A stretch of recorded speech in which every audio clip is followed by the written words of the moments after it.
Don't eat gabagool, Grandma. It's nothing but fat and nitrates. Gabagool. Over here. Oh, yeah! Hey yo, this is Cece from Pressure Boys, the best smoke on the East Coast, and you're watching the WARR Multiverse. Sheesh!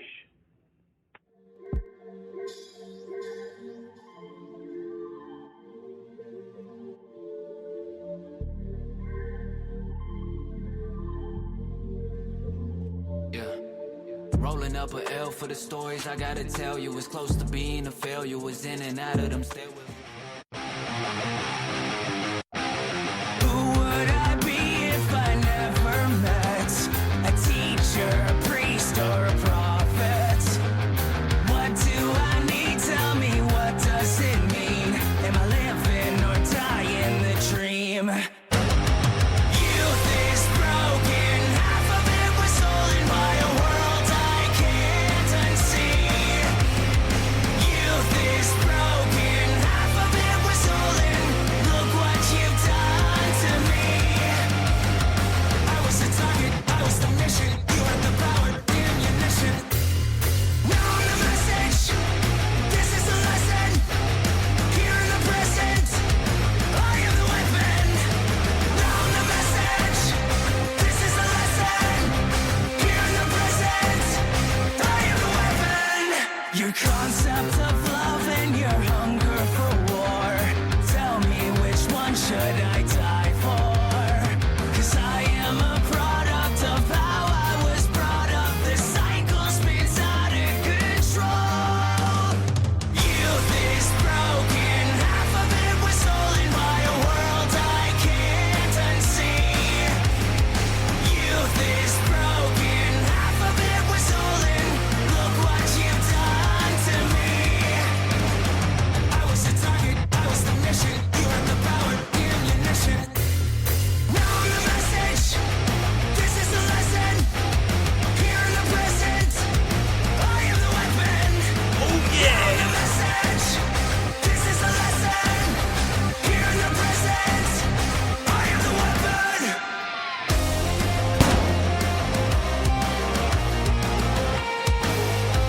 Am I living or dying the dream?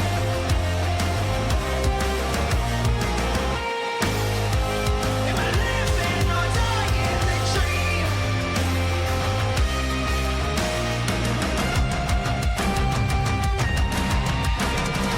Youth is broken, half of it was stolen by a world I can't unsee. Youth is broken, half of it was stolen. Look what you've done to me. I was the target, I was the mission. yeah! You had the power, the ammunition. Now I'm the message. This is the lesson. Here in the present, I am the weapon. Now I'm the message. This is the lesson. Here in the present, I am the weapon.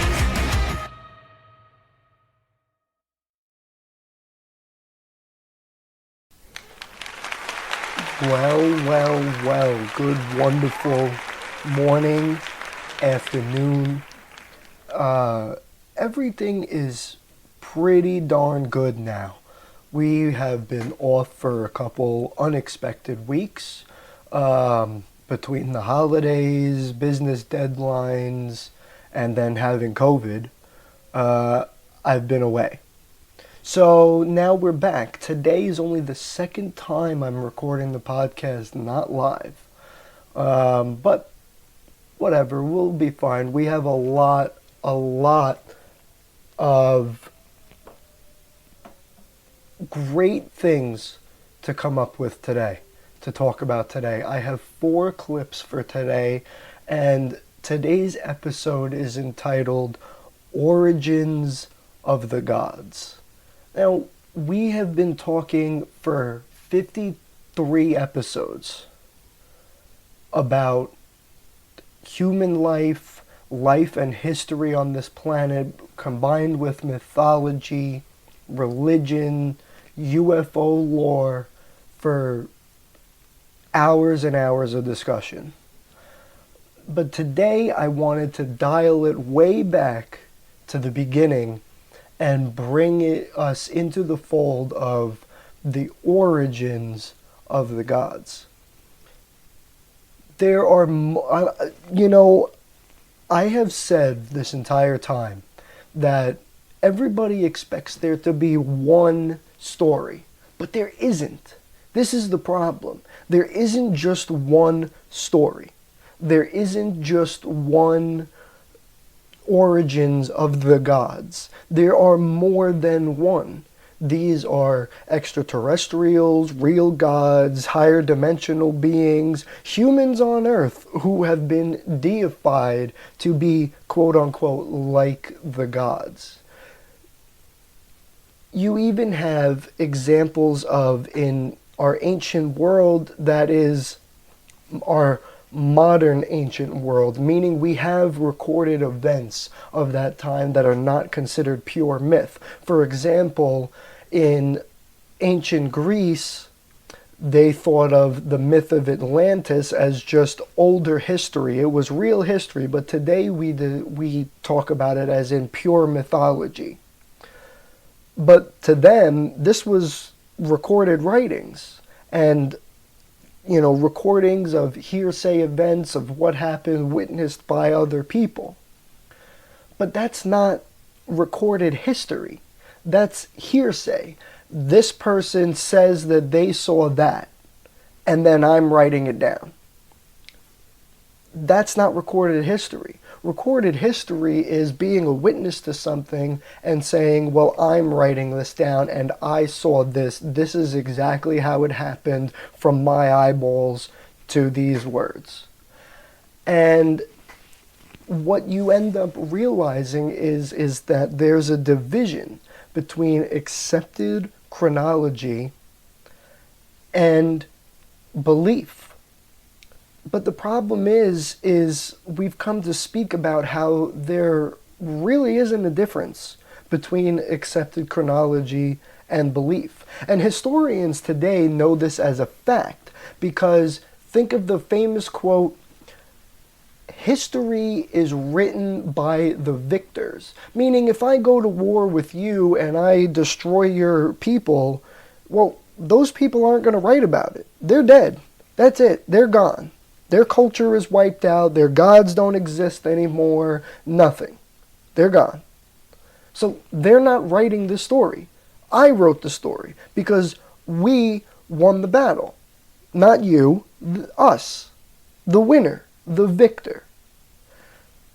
There's the reason why in our, even in our own American history, we hear our stories written about George Washington and the Continental Congress and all the traitors and the spies, and there are multiple different stories, but there are very few stories that survive in the public domain about the British loyalists who lived here in America and what their beliefs were and their understandings of the world were, because that doesn't fit the narrative of our country as a whole.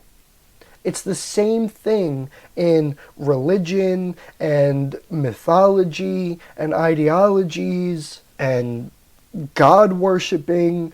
It's all that culture's perspective. But we can break it down into what is true and not true, because what we do is we realize that there are commonalities.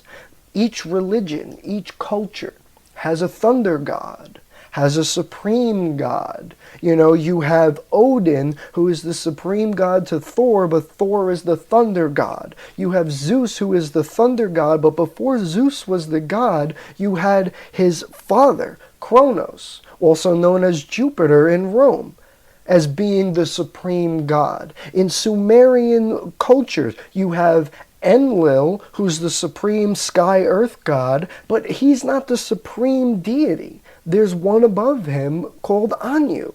Anu is the supreme deity. He's the one who's above. There's always somebody above. What you're talking about there is a military hierarchy, a societal hierarchy. These people have leaders who have existed in one place, and they send out a contingency, right? It's the same thing that we would do in our military today. You want to go to an area and support it and bring people there, well, the first thing you're doing is sending a military there. In fact, that's exactly what we did when we went to Antarctica.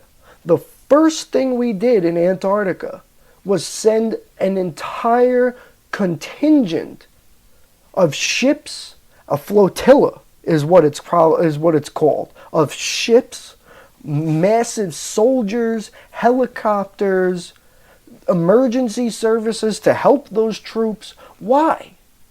Why? What do you expect there that the military with armed troops is necessary? Well, there's a million different things you could expect there. Somebody else could have gotten there first. Maybe that we don't know that there's a military-like people. This has happened in our own modern society. For example, in World War II, we went to some of these Pacific islands that are so remote, and you get there and there's an entire warlike species there. Well, they're not going to just say, hey buddy, how you doing? They're not going to do that at all. Instead, what they're going to do is they're going to try and fight and declare supremacy and want you to bow down to them. And the only way that that's not going to happen is if you're a stronger military than they are. So it makes sense in logical terms that you would send a military to go advance somewhere. It's the same thing in space. You're going to go to a new planet. You have no idea if maybe they're like us and each different culture is warring with each other, politics is warring with each other, or maybe we get there and they're 20,000 years past that and they're just a chilling, peaceful society. Everybody's just hunky-dory and in love and in peace with each other. They look different, so what? They're just another peaceful person. But that's the way it could be. But you don't know. So what you do is you send a military cohort or a contingent, or in the theories of the ocean, a flotilla. You send out a military faction, some sort of faction of your military to go out there and explore. Just because we look at the surface of Mars doesn't mean there isn't something going on underneath the surface. And in fact, in 2018, they discovered that there was more microbial life living underneath the surface than actually lives on the surface like we do as human beings here on Earth. So the world is not as cut and dry as we would like it to be. There are multiple different scenarios for each different thing. For example, just because the Anunnaki came here from Nibiru and sent out a military flotilla and, Enlil and Enki, the two princely brothers who are of military status. I mean, it's kind of like our ancient kingdoms. I mean, even today in our modern kingdom of England, a royal person born of royalty is given military titles, even if they're not in the military. They're given military titles, powers, provinces, lordships, all these things. In England, this is a still modern day occurrence that dates back all the way to the past early centuries in the past few hundred years, 1,500 years. I mean, this goes back over time. The Romans did this. Roman senatorial was not an election. You were not elected to the Senate. That didn't happen. You were born a senator of nobility because you were born of a noble bloodline. And because of that, you were also given a military command. This is exactly what happened with Julius Caesar. The only difference is Julius Caesar wasn't very well liked in the Senate because his father was a member of a rebellion. They fought a civil war, and Julius Caesar's father was a failed rebel leader. And so when all that ended, Julius Caesar had to go and reestablish his family, reestablish his nobility, his military prowess in the eyes of the Roman government. His family was from a great, long, centuries-long line of military Roman commanders. But then his father and grandfather fucked up, and now he had to make things right. So of course, when he worked hard through the military, worked hard, got a conservatorship, became a lord of an area, became a military commander, and now with all these options, he had to prove himself. So what did he do? He went to the most unconquered territory in all of Europe, Gaul, and went and attacked and took it over and won. He conquered them, over and done with, all to prove himself in the lineage. But you don't hear about that today. You hear about how Julius Caesar was a dictatorial emperor, and, because we look at Rome as our modern culture, the pinnacle of democracy. But it was not a democracy. It was a republic.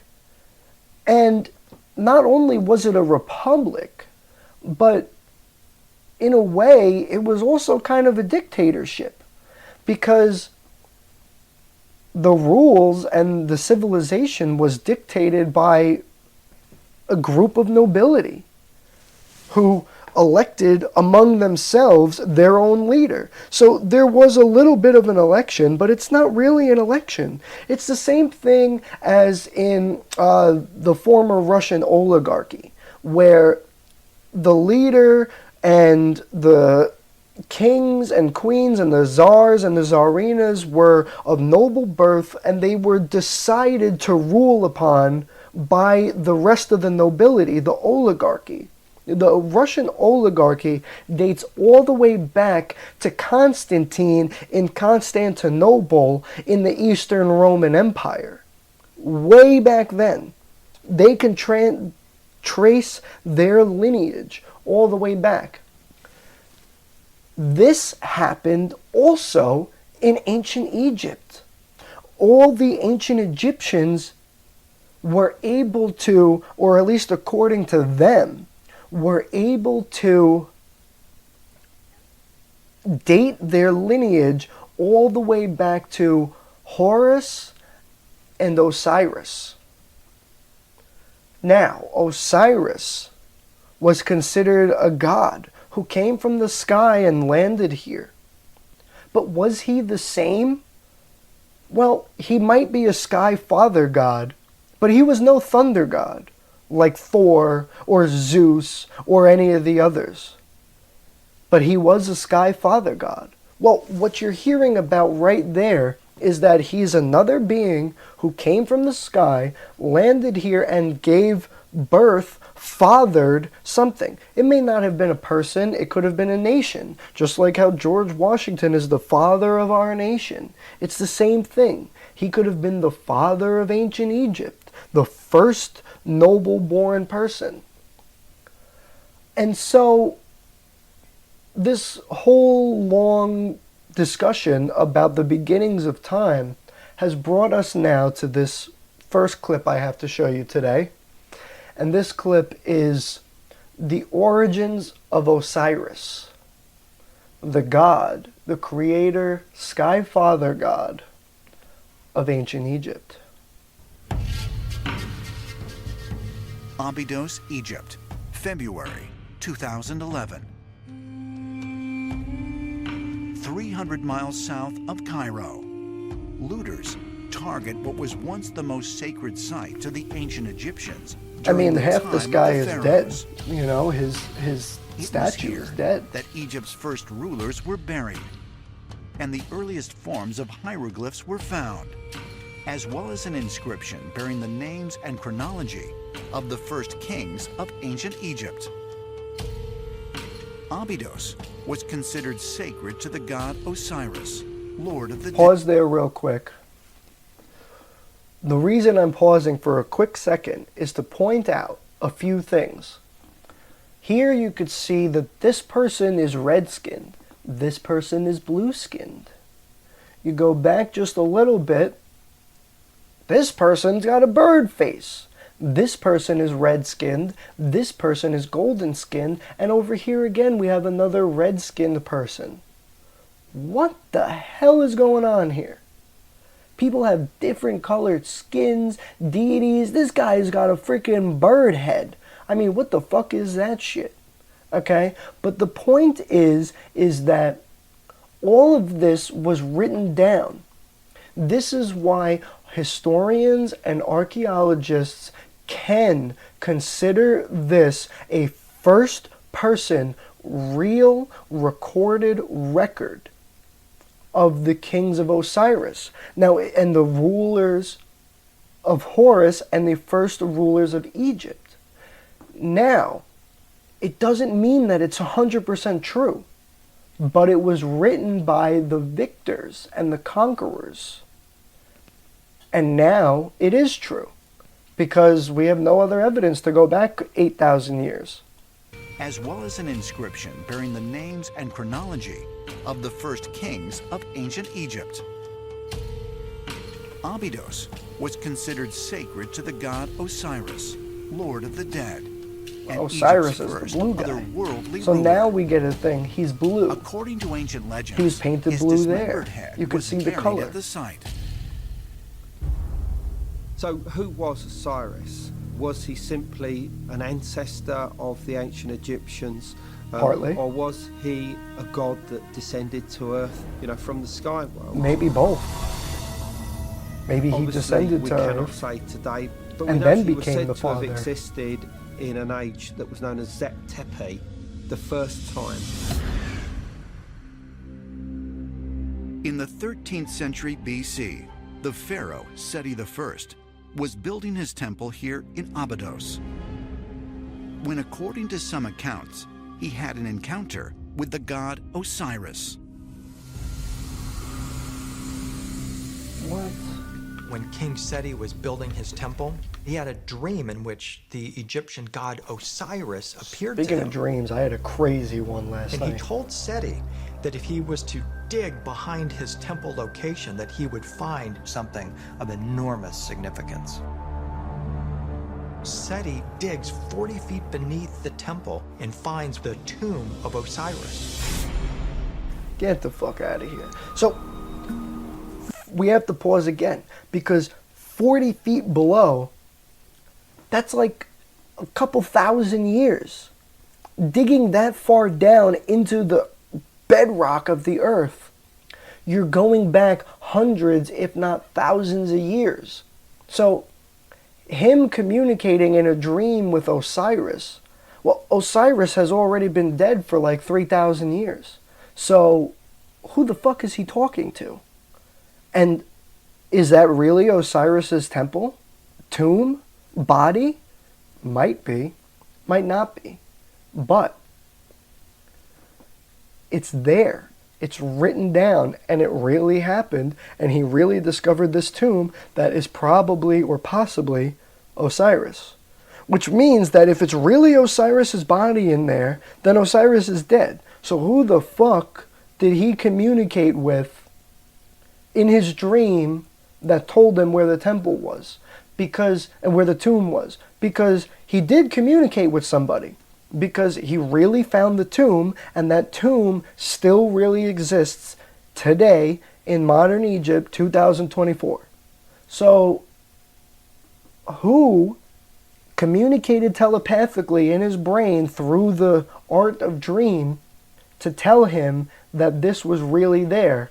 And it really is there. It still exists today. For hundreds of years, no such tomb was known to exist in Abydos. But at the turn of the 20th century, archaeologists digging behind the temple of Seti I unearthed a massive underground structure consisting They had of to granite find it and again. sandstone blocks, some weighing nearly 60 tons. 60 tons is a fuck ton of weight. 120,000 The pounds? Osirian, Go pick that up. as it is now known, was found buried under 40 feet of silt. And ancient astronaut theorists are convinced. Which means that 40 feet of silt and sand and earth reburied itself. In the mythology, Seti I uncovered the already dead buried tomb of Osiris that was 40 feet beneath the earth. Another couple thousand years later, and it's again 40 feet beneath the earth. Today it's uncovered by modern archaeology, but it's still that far down. That much time again has passed. That further excavations would reveal something much more profound hidden within it. Why do I have subtitles on? I just realized. The interesting thing about it is that Can't on see the the imagery. exterior wall of the Temple of Seti is inscribed what is called the head or tower of Osiris. What Which is looks like interesting. some kind of an ancient antenna type of a device. It's clearly technological or mechanical looking. It does look mechanical. According to legend, it has been buried and is awaiting rediscovery. Look at that. The fucking bird head. That's unbelievable.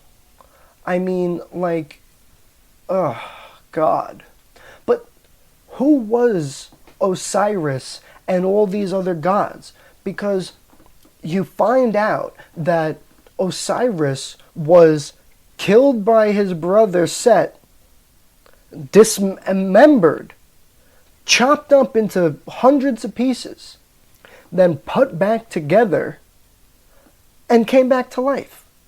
And then was so living that his sister/wife was able to conceive a child by him, and that child was the god Horus. The question is,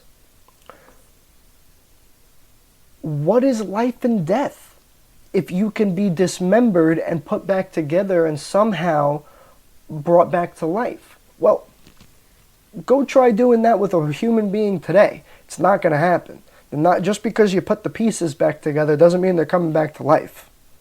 If you put all the pieces back together, they're still not coming back to life. Doesn't matter. So how's that happening? Well, what if Osiris was a cyborg, a biological / robotic creature? Well, it makes sense, actually, because today, in our own theories of space travel, we're working on turning people into cyborgs. We're doing that simply because it takes hundreds of thousands of years to go to a single planet. Even if it takes only 100 years. I mean, good luck not being an old man or dead by the time you get there. 100 years has gone by. I mean, what do you expect? You're not going to live. You're bye-bye. You're dead. So, how do you get past that? Well, if you can replace the limbs, you don't have to worry about working out all the time in space like our own astronauts do today on the International Space Station to build up your muscles to keep them at the same level as Earth because otherwise they'll atrophy. So you don't have to worry about that now because your arms and legs are robot muscles that are never going to atrophy. Okay, well, you're flying through space, there's nowhere for food, and you can't really grow food. You kind of maybe can if you got enough artificial systems, but it's still hard pain in the ass. So now we got to replace the stomach. Well, how do you just not eat? Well, you replace the organs that need food in order to survive. Maybe you have you convert that energy into some sort of pill that the robot person can take that absorbs the energy without needing the stomach system. All right, cool, but then your skin system needs some sort of sunlight in order to have its color and its pigment. So in space you don't really have that. So now we got to replace your skin, and in order to keep a permanent pigmentation, and so now you have artificial skin, and then your circulatory system doesn't really work in 0G gravity environment. So now you need to replace your circulatory system, so there's no blood left. So pretty much the only thing that's left is your brain. And even that you might be able to make fake, neurological, artificial something. So what's left? Well, if you're a being who's like that, you're a cyborg. You're a robot. If my brain works as long as I'm connected to the electric energies that give it off, then the robot can be shut down, dismembered, cut up into pieces, and I could just take the brain and put it in a new robot body, and bam, I'm Osiris again. I'm me again. I'm just in a different body, in a different thing. Well, it could be the same thing with Osiris and the other extraterrestrial gods who have come here. Because some of these gods are recorded as living 100,000, 50,000, 20,000, even 400 years. That's longer than anybody on Earth has ever lived. So what causes that? Well, either you have hundreds of thousands of years of advanced technology and medicine, or you're somewhat artificial where you don't need that medicine anymore. And so, to bring us into our next clip, we're going to watch a small 3.5-minute clip about the robot gods and how they were influencing the world and the ancient world and Egypt in particular in this case. Let's watch. Abydos, Egypt, 7 miles west of the Nile. Within this expansive archaeological site lies the ruins of the Osiris Hall, where thousands would gather to worship the god of the underworld. In comparison to many of the gods, Osiris was actually thought to have lived physically on Earth as one of Egypt's pharaohs. And he's blue again. He is often depicted with a winged disk of the sun. And while many scholars have suggested that this is nothing else but to worship the sun, that sun, as far as the Egyptians were concerned, also had wings, and it descended from the sky. So in my opinion, something else was Yeah, the sun doesn't have wings, extraterrestrial so it's obviously that not the sun. in fact took place in real life. Although most ancient astronaut theorists He's got a bird believe head, that the he's got a Egyptian scarab gods were, head. in reality, extraterrestrial visitors. There are many who wonder if Osiris was even made of flesh and blood. One of the most famous stories that go hand in hand with Osiris was that he was dismembered by his jealous brother Seth. Set went into a Look at his face. Tore his brother's Fox dead bird body head to face. shreds, tore it into 14 pieces, had it scattered far and wide all over the kingdom. But Isis, the loyal wife, searched far and wide and found the pieces and pulled it together.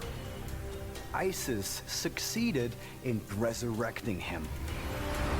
Now, when I hear a story like that a being is dismembered, Unbelievable. and then somebody puts together those pieces and then they're able to magically resurrect him, I have to ask the question, is it possible that Osiris was not some type of biological entity, but perhaps he was some type of a machine or a robot?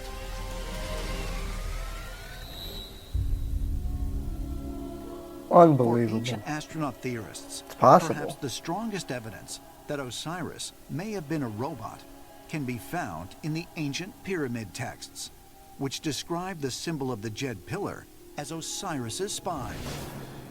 How is that his Osiris spine? in his resurrected form was portrayed as a pillar that clearly resembles a modern-day Tesla coil. The Jed pillar was considered a power pillar. In this one carving at Abydos, it is as if Isis has her hand inserted into Osiris's back.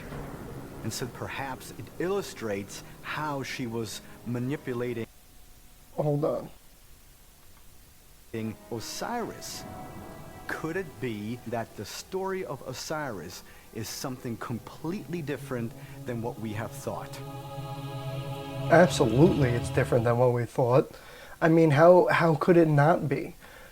And what's even interesting is it's not the only case around the world where you hear different theories and different gods and beings that existed around the entire world. It doesn't happen that way. And so it's not one story. It's dozens, if not hundreds of different stories. And now we're going to shift from North Africa and Egypt all the way to the southwest corner of South America. Let's get there.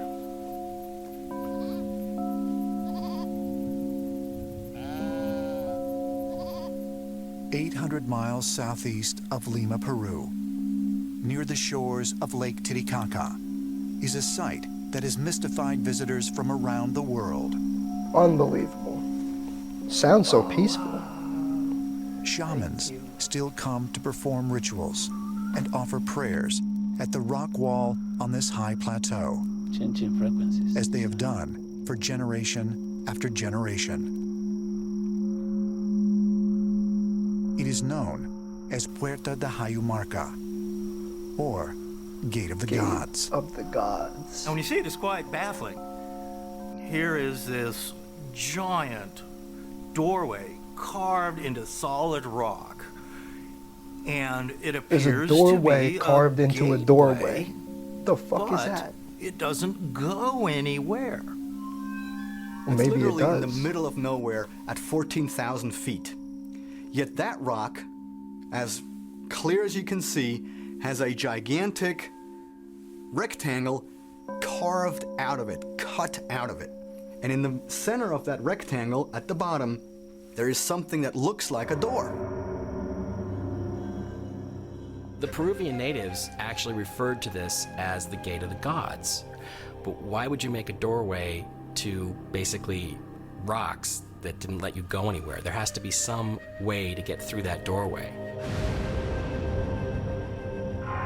According to Inca legend, the first priest king, Amaro Muru, is said to have traveled through this portal using a special object to activate the doorway, turning this solid rock into what's known as a stargate.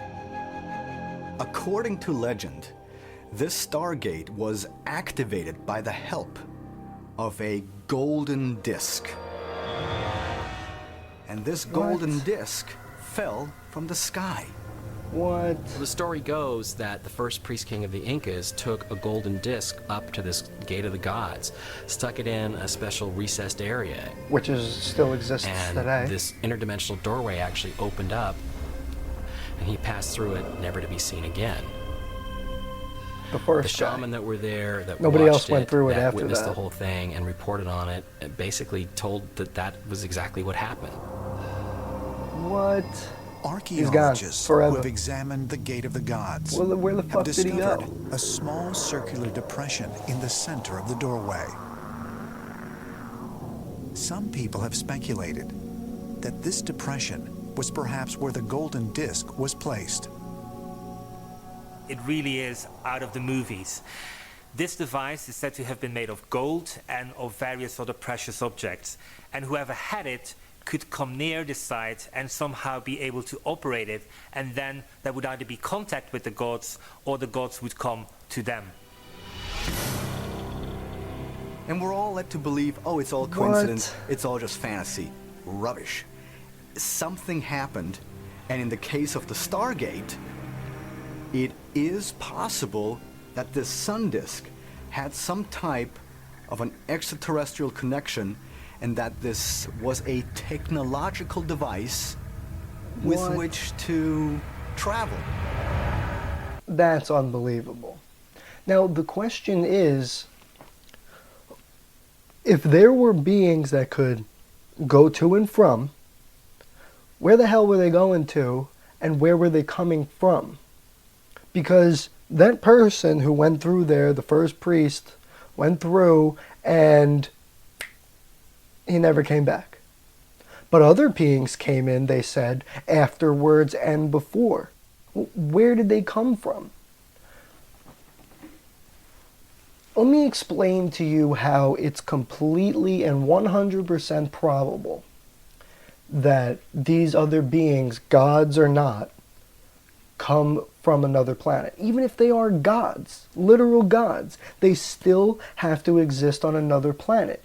There is no way that anything in space can exist if it's not inside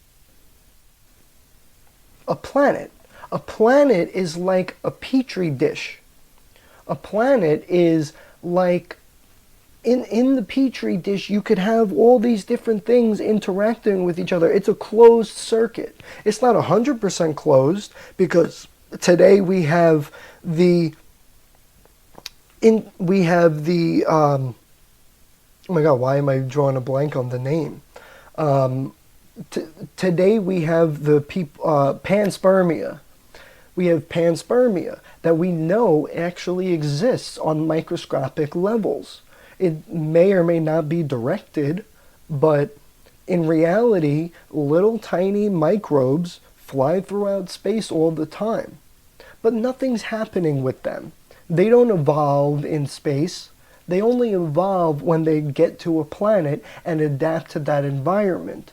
So there's no other, and not only that, but you literally can't just go from existing on a planet to standing in space. It doesn't happen.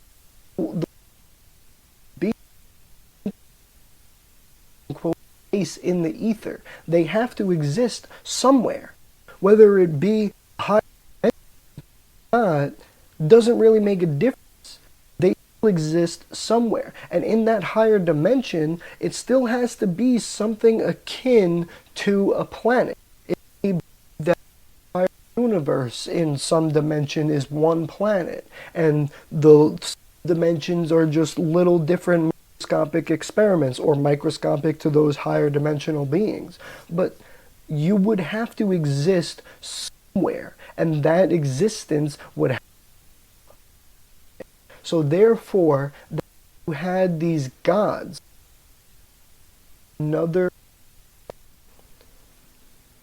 they would literally be extraterrestrials.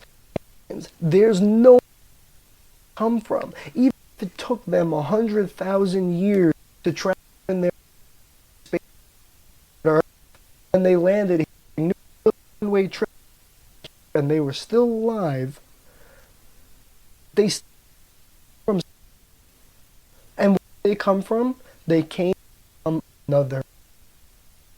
And when they got here, they lived here, just like everybody else would. Just like when you go from America or America, Asia, South Africa, or somewhere else, anywhere on the planet, you go there and you live there. You still need to eat, drink, you still need to go to the bathroom. So, wherever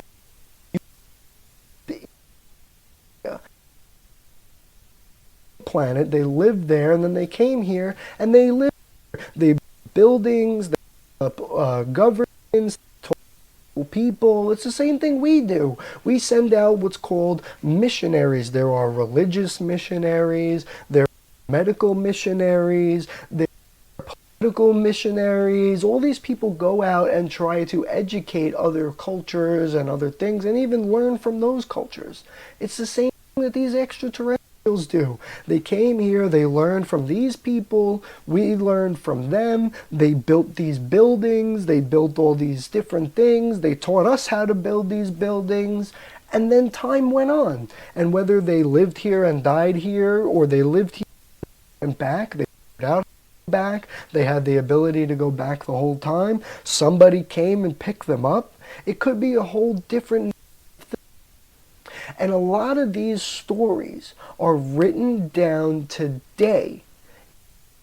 Go fact in India. We look at Hindu culture as being a story of multiple myths and gods, but to the Hindus, these gods really happened. They existed, they really lived here on earth. If that was a monkey god, the monkey really looked like that. It was a real being that had the face and body of a monkey. It was a real being that had the face and body of a bird. Just like Thoth and Set in Egypt, they had different animal heads. They existed all around the world in different cultures and different religions, and those beings, according to each one of those cultures, really existed. And so now I'd like to bring you from another part of the world to another part of the world. Here we're going to go to India, and we're going to look at physical structures that have been left behind by the people who learned from the gods. And these gods came from somewhere, and then they went somewhere. Sirpur, India, the Sarang Tila Temple. This structure, which dates back to the 7th century AD, was recently unearthed after being buried by a powerful earthquake that occurred in... Which, according to our time frame, is off. Remember, every time they bring out a date about something, you have to remember that their dating structure is wrong. Everything is wrong. There's so much more going on in the world that and have been recorded, and so in our modern cultures, so therefore our time frame is off. What could be 1,000 years ago might have actually been 1,500 to 2,000 years ago. It's not always a one-to-one relationship, but time has exponentially changed over the past few thousand years. Let's continue. In the 11th century. Although the rest of the area was completely leveled, the structure itself remained largely intact.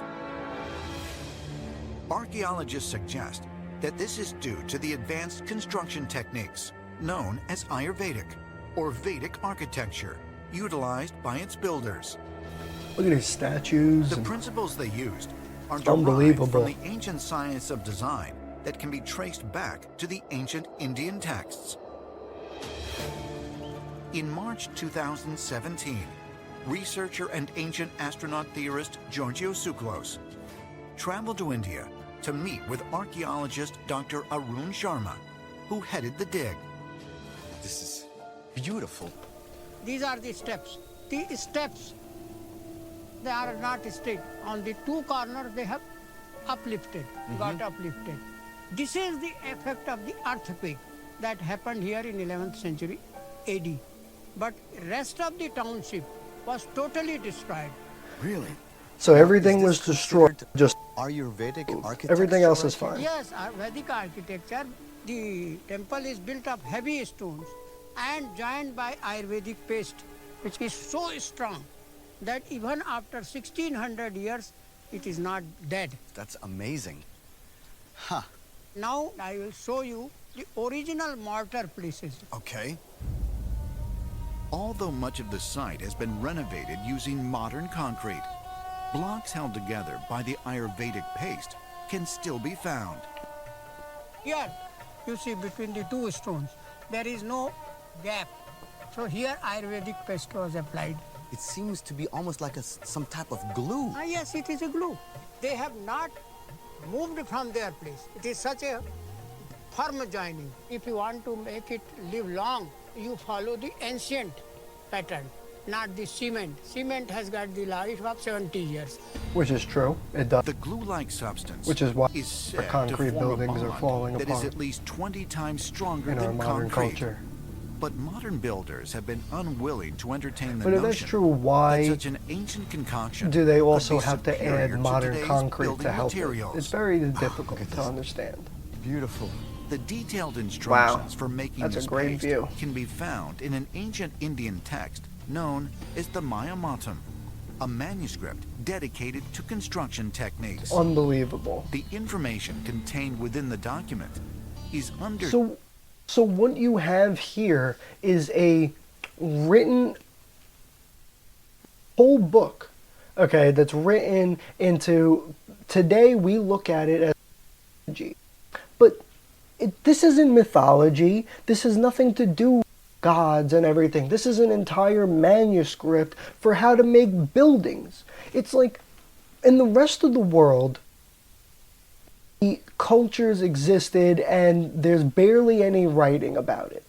But in India, there is so much writing. It's like they were compelled to literally just write everything down. Everything. They made books and diagrams and drawings of all these beings, teaching them and what their words were and how literally draw schematics in these ancient books that are still available today. You could still read the stories today in the exact wording that they were written in thousands of years ago. And so you're looking at this unbelievable dedication to writing everything down. This is why in Hinduism it's not considered mythology, it's all considered,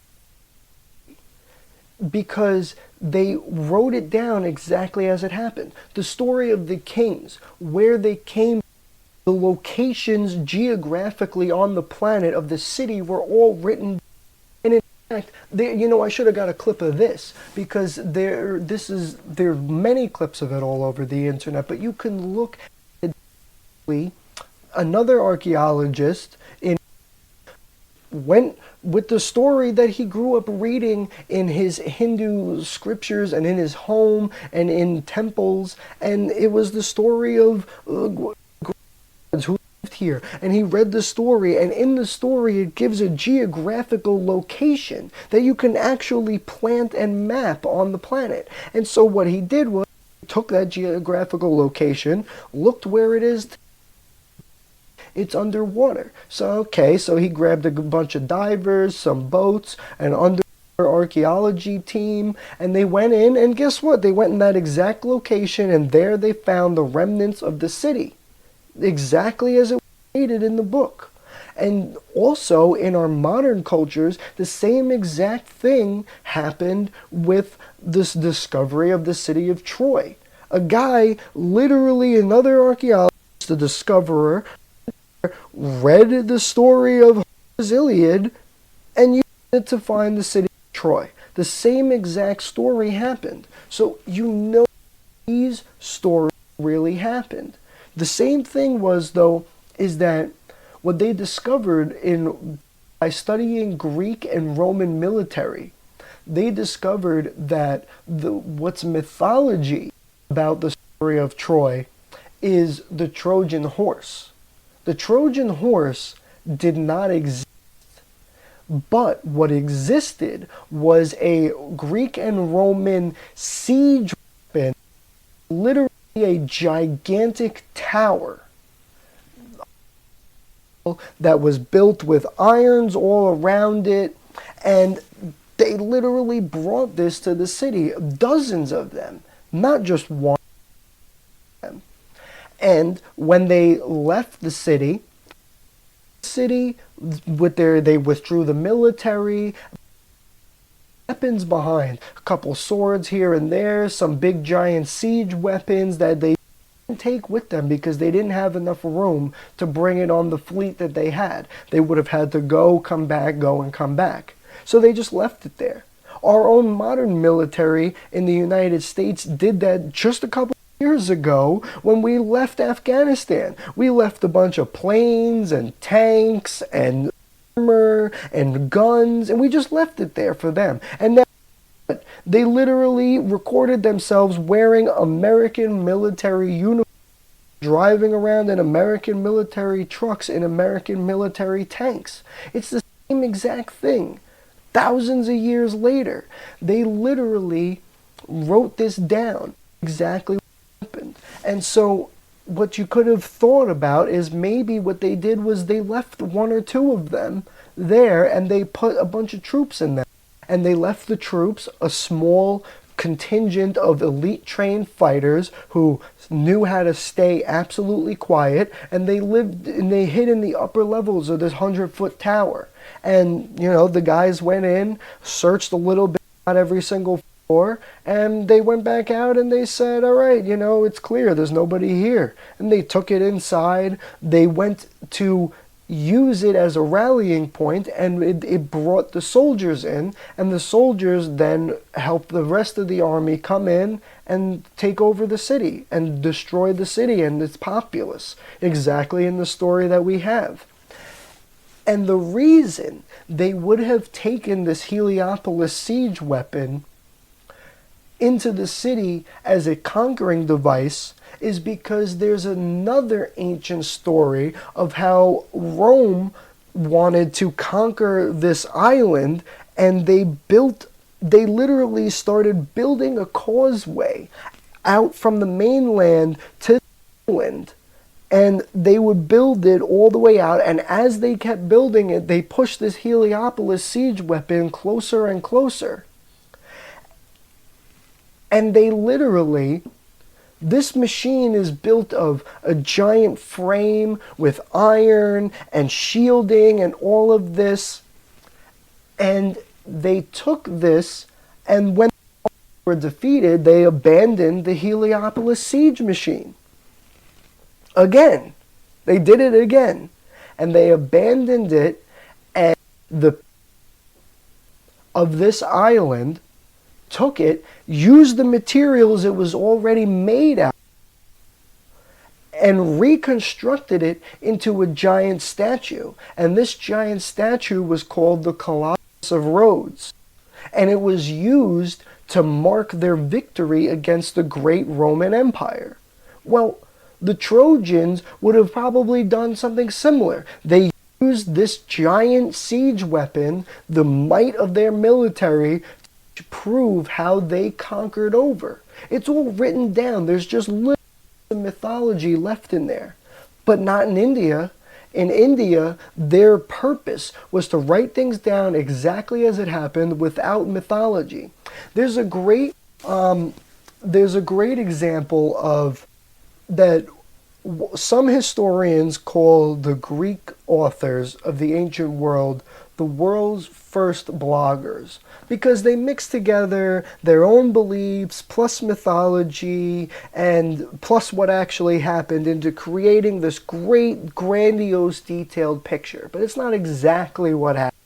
But in India, their purpose was to create a written account of exactly what happened. And so what you ended up with was a book all about construction, another book all about spaceships, another book all about kingdoms and the wars of the gods, another book all about military structure, another book about politics, and it went on from there to create the entire pantheon of books and literature that makes up modern Hinduism. But it's not mythology according to them. It's literally history. Some of them they say it's called itihasa, which means history. So it's literally written history.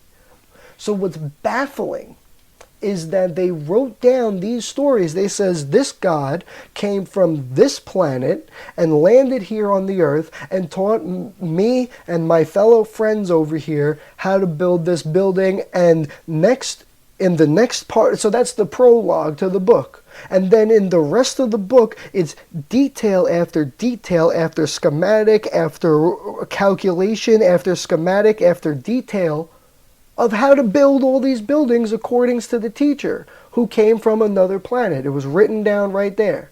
It's the same thing. And this book can be found exactly the same way today.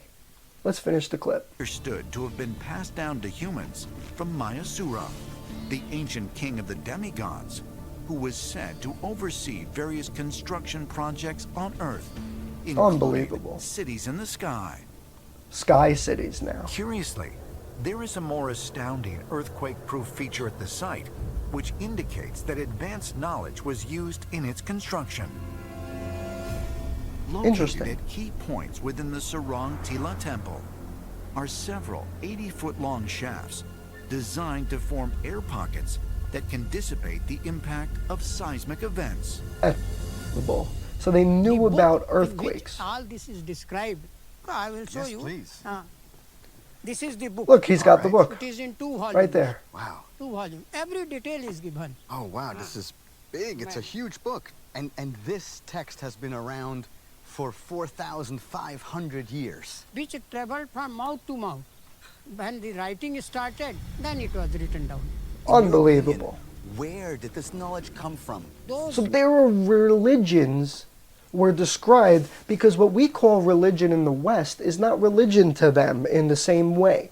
Because they built these temples, they didn't have writing. So they built these temples and they called them the priests of the knowledge. But in some temples, like this one, it was a temple dedicated to construction and masonry and fortification.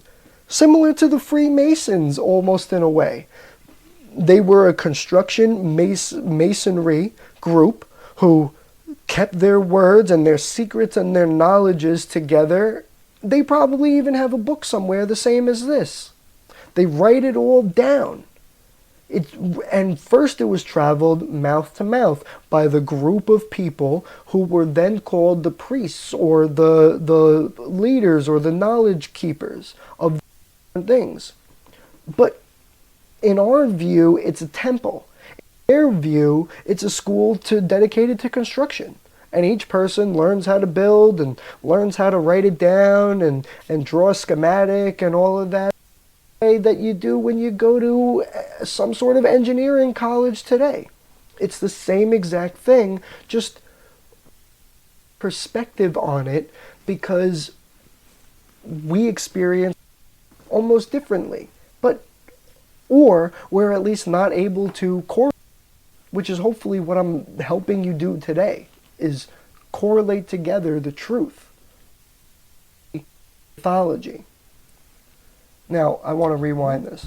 In your opinion, where did this knowledge come from? Those who are more advanced in other planets used to visit the Earth, and I think they must have given some knowledge to the local people. And Unbelievable. you think that this knowledge originated from the stars? I think there was a part played by these aliens. It's amazing. Unbelievable. According to the Hindu faithful, the construction techniques It may have used been at the a Saran part, Tila not the temple whole thing, but a are part just one played by. example of advanced technology detailed in the ancient Sanskrit texts. Other works are said to contain information Look at that, there's far their beyond spaceship. the scope of early man, Passenger platform, Perhaps just written down. even providing concrete proof of extraterrestrial activity on Earth. Unbelievable. And so, what you have there is a real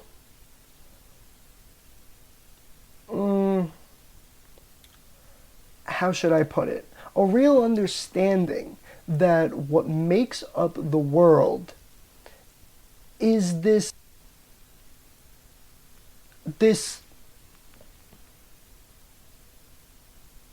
you know, the entire world has been the study of different cultures all around it.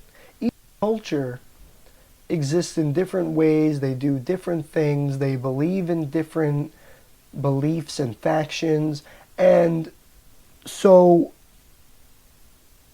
what's so baffling about this is even though you have different names and different gods and different writings and different languages, when you put it all together, you realize it's all the same thing. It's all the same gods. They just have different names because of the different language. The only reason that Zeus and Jupiter are the same is because it's a different language. Latin and Greek are two different languages. God.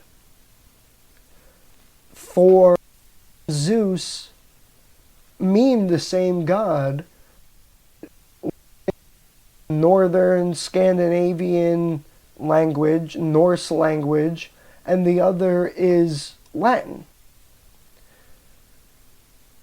You go throughout the world and it's the same. You find parallels throughout the same thing. In our Greek and Roman cultures, we have the human-like devil deity of Hades. It's the same thing as Lucifer. You have Lucifer is a human-like devil deity, and he's depicted as a snake god. And in India, snake gods called the Naga.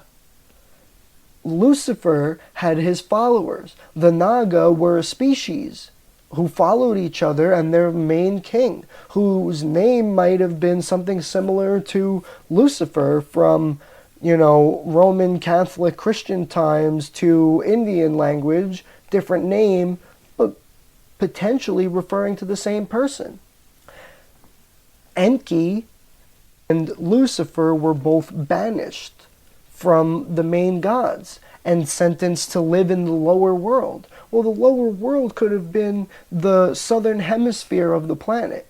And maybe that's why you have serpent worship in that part of the world. You have the Naga, you have in southern India, you have Kukulkan in South America, Quetzalcoatl in South America. You have the same gods depicted in all different parts of Africa and even in northern parts of Africa like Egypt. And so this Zechariah Sitchin thought that the southern world referred to the entire continent of Africa. But what if I say to you that the southern world refers to the island continent of Antarctica? Because it's another continent that's kind of in the shape of an island, kind of not. The world. And if you look at geology dating from the planet even millions of years ago, our own paleontologists and well, at one point you would realize then that that means that Antarctica was further up north than it is now. Been there. Well, it's probably only covered in ice because of the cold climate that it is now. But if it was further up at the time, could there have been trees, flowers, plants, deer, gazelle, lions, bears, people? Could they have been there too? Maybe that's the southern world. All of it together combines with that you have this common understanding of the world. Gods came from somewhere, created life, created agriculture, farming, religion, civilization, and they came from somewhere else, whether it be heaven, the heavens, space, another planet. It's just different words that mean the same thing. For example, we refer to as our God from heaven, but at the time that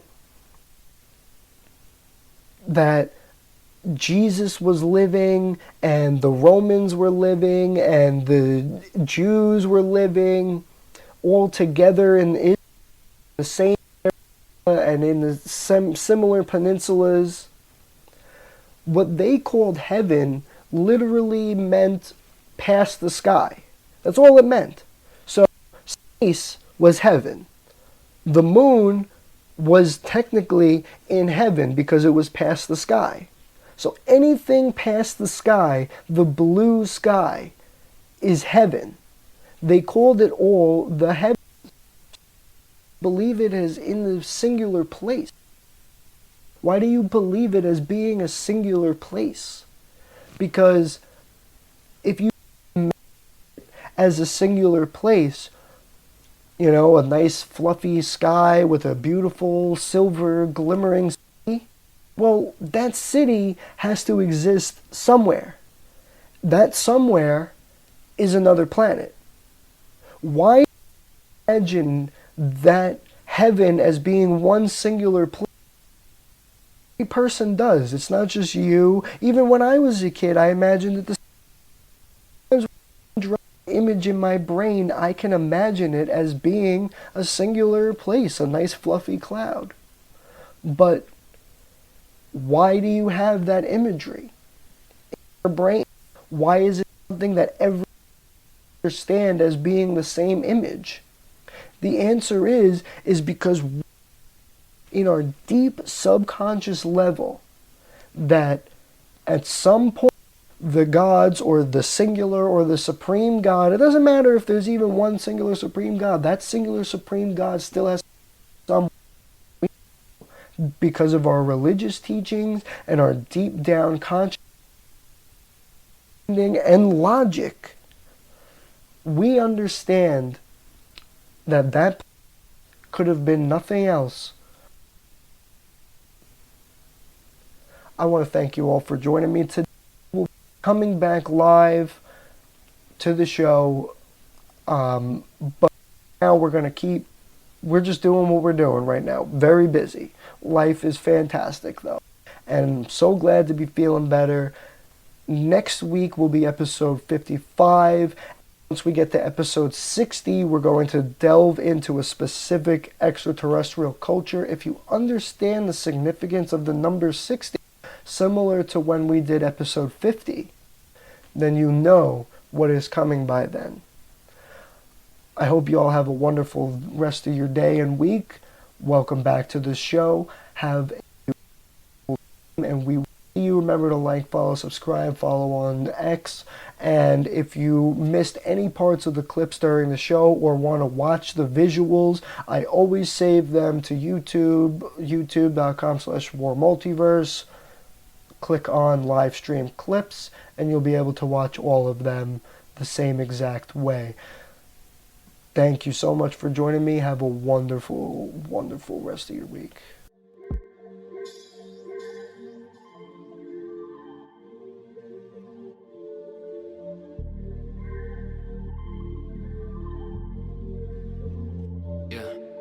Rolling up a L for the stories I gotta tell you. Was close to being a failure. Was in and out of them stairwells for shit that I had to sell to help my niggas make bail. Wouldn't make it to Yale, supposed to be in that cell. Dead or in jail, that's what my daddy said. Find your purpose on this earth and try to balance it. From the hood but trying to make it to the palaces. If the pussy good, then put it where my taste palate.